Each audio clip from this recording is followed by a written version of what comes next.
I'm Kimberly Kay with your entertainment report from MidHudsonNews.com.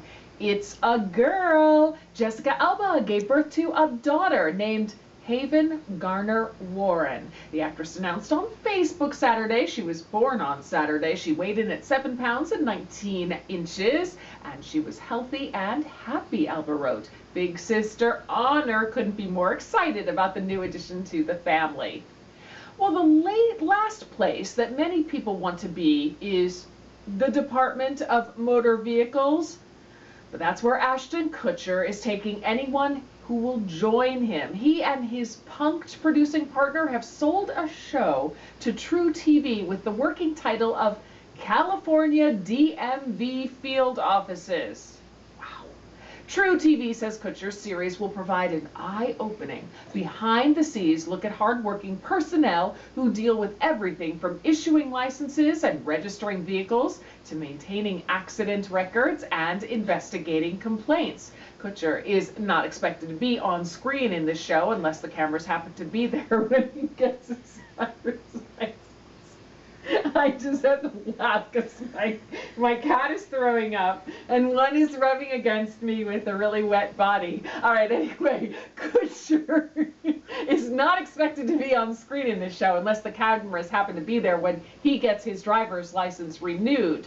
And speaking of Ashton Kutcher, because you know he's going to be in, of course, 2.5 Men, well, Angus T. Jones, the little guy that's not so little anymore in the show, is a multi-millionaire who still has to clean his room. That's right, People.com says Jones has a contract worth $7.8 million to be on 2.5 Men. He says he may be rich, but he's still a normal teen. He says he goes to school, cleans his room, and gets in trouble.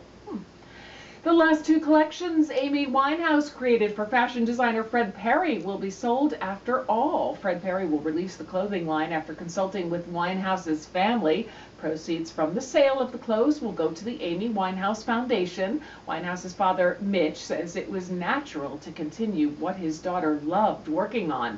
The women's clothes are form-fitting shirts, pants, skirts, and dresses, mostly in gray or a black and white houndstooth pattern. Well, Gavin DeGraw is calling off shows for the next 2 weeks. DeGraw plans to rejoin Train and Maroon 5's tour on August 24th in Columbia, Maryland. DeGraw, of course, is recovering from a street attack in New York's Greenwich Village on Sunday. He got a concussion, broken nose, and other injuries. He tweets, "Still sometimes seeing double, New York City looks overpopulated." Well, Kate Moss was watching the British reality show Big Fat Gypsy Weddings when it dawned on her that she wanted to tie the knot too. So she and her boyfriend Jamie Hintz got married last month. It wasn't easy though. She says planning the elaborate wedding drove her mental. It even featured cocktails named after the bride.